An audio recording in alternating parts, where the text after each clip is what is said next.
Has the era of U.S. decline arrived? The two signs of the collapse of the Pax Americana. The future of Pax Americana will be decided at home, not in the black land of Ukraine. By Pax Americana, most analysts were referring to America becoming the dominant empire as Rome once was, or perhaps on a more comparable basis as Britain once was. In financial markets and elsewhere, however, the question is now whether we have entered an era of decline for the US.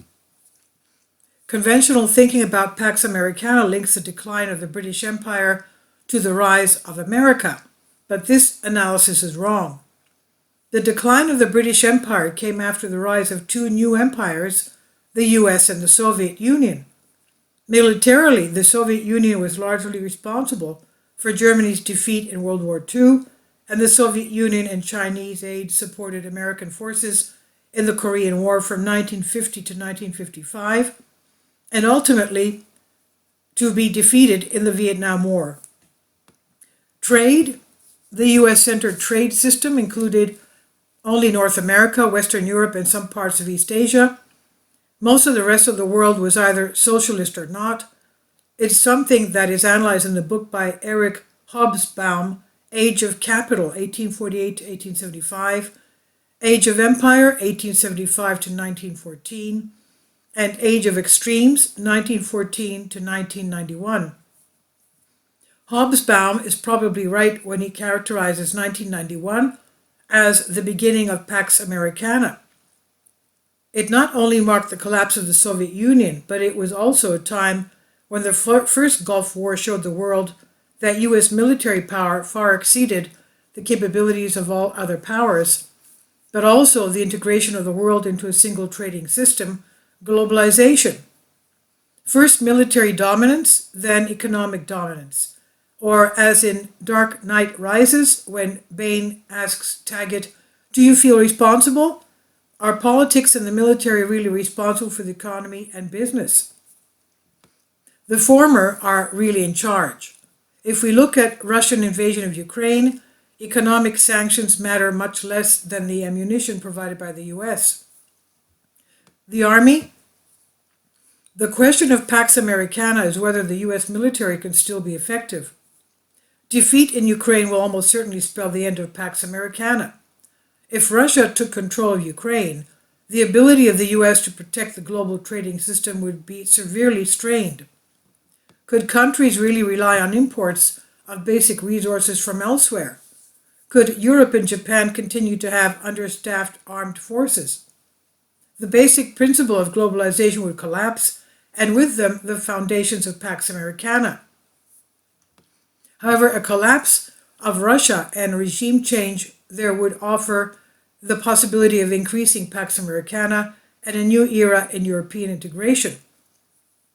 Within the US, also the future of Pax Americana will be decided at home rather than in the black land of Ukraine.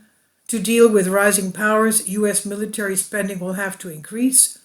A return to 1980s level would entail tripling the current military budget. But here's the problem. Domestically, will voters tolerate increased military spending as their own domestic conditions worsen?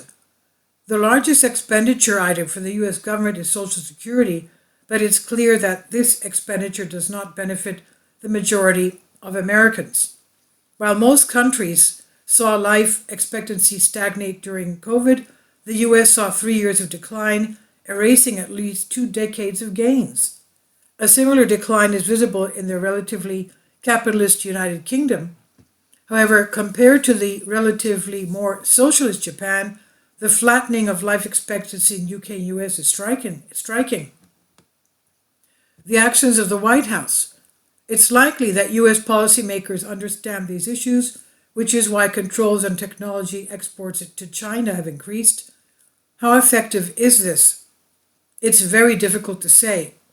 Export controls are highly unlikely to stop China from closing the gap on existing technology.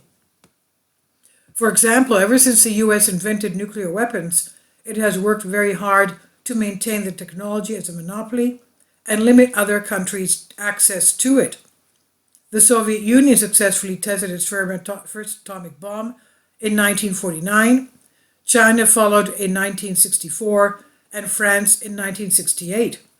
North Korea in 2006 tested its first nuclear weapon, despite severe sanctions and very little technological development elsewhere. But can the US prevent China from developing a technological lead? Possibly, but ultimately the Pax Americana, Romana, or British Empire declined not because of the loss of their technological footprint, but more because of the decline of the empire's political structure. This was that local politics led to the decline of the empire, and looking at the US with its high income inequality, falling life expectancy, and a Republican Party that is divided between free trade and Trump's policies, the decline of Pax Americana seems likely. The bottom line from all this is that companies and financial markets feel they have the upper hand. The financial market assumed that Russia would not invade Ukraine, and they were wrong. Politics is Bane, while the financial market is Daggett. This is from Banking News. I've translated this from a Greek article. Please leave your comments, and thank you for your support. Kindly support my Patreon account. The daily posts are 5 videos daily, and they are totally different from what I have on my YouTube channel. Thank you so much for your support and that you find all my content so interesting. You'll find the Patreon account details in the description box.